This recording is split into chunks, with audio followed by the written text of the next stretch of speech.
더불어민주당 서울 중성동갑 공천에서 배제된 임종석 전 대통령 비서실장이 당의 결정을 수용하기로 했습니다.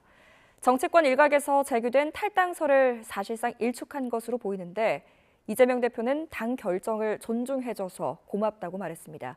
취재기자 연결해서 자세히 알아보겠습니다. 강민경 기자. 네, 국회입니다. 네, 임종석 전 실장이 전략공천 배제 결정을 받아들이겠다 이렇게 밝혔는데 사실상 당에 남겠다는 입장을 표명한 거죠? 그렇습니다. 민주당 서울 중성동갑 공천에서 배제된 임종석 전 대통령 비서실장은 오늘 아침 자신의 SNS에 당의 결정을 수용한다라고 썼습니다. 지난달 27일 전현희 전 국민권익위원장을 전략공천한 당의 결정을 받아들이겠다는 겁니다. 구체적인 이유나 배경, 앞으로의 정치 행보에 대해서는 따로 밝히지 않았습니다. 임 전 실장이 이틀 전 새로운 미래 이낙연 대표를 만나자 정치권에서는 민주당을 떠나는 것 아니냐라는 관측이 나왔는데요. 이 탈당설을 사실상 일축했다는 해석이 나옵니다.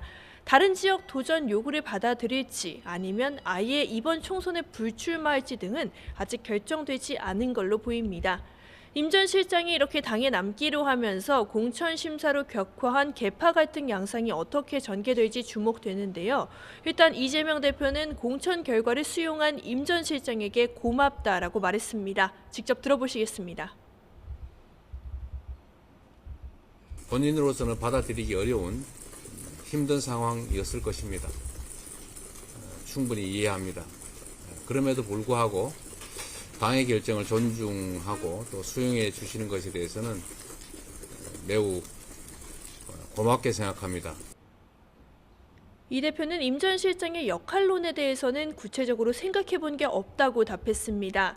공천 심사에 여전히 반발하는 일부 비명계에 대해서도 여당처럼 고인물 공천을 할 수는 없다며 정면 돌파 기조를 유지했습니다. 다른 친문 핵심 인사 등 비명계 행보에 관심이 쏠리는 이유인데요. 임종석 전 실장과 함께 공천에서 배제된 친문 좌장 홍영표 의원은 조금 전 SNS에 문재인 전 대통령을 만난 사실을 올리며 어떤 결정을 하더라도 잘 되면 좋겠다라는 덕담을 들었다고 밝혔습니다. 오늘 YTN에 출연해선 나름의 판단을 할 거라고 말했는데 탈당에 무게가 실렸다는 분석이 적지 않습니다. 이런 가운데 제3지대 양대축인 이낙연, 이준석 대표가 각각 지역구에 출사표를 던졌습니다. 광주광역시에 출마하기로 한 새로운 미래 이낙연 대표는 지금의 민주당엔 탐욕과 만행이 난무한다며 김대중, 노무현 정신을 계승하겠다라고 강조했습니다. 구체적으로 어느 지역에 출마할지까지는 좀 더 고민해 보겠다고 했습니다. 대기업 연구소가 모여있는 경기 화성 을에서 출마 선언을 한 개혁신당 이준석 대표는 변화와 미래를 화두로 내걸었습니다. 지역 맞춤 공약으로 교육과 교통을 선택했는데 젊은 층 표심을 염두에 두었다는 해석이 나옵니다. 네, 국민의힘 상황도 짚어보겠습니다. 오늘부터 위성정당 국민의 미래에서 비례대표 후보자를 접수했죠? 네, 국민의힘의 비례위성정당 국민의 미래는 오늘부터 나흘 동안 후보 접수를 진행합니다. 물갈이 없는 공천이라는 비판이 계속되는 만큼 여성과 청년 등 정치 신인을 발굴하는 데 좀 초점을 맞출 거란 전망이 많습니다. 충남 천안에서 시민들과 만난 한동훈 비대위원장은 오늘 아침 젊은 인재를 제시해야 한다는 지적을 수긍한다고 했습니다. 직접 들어보시겠습니다.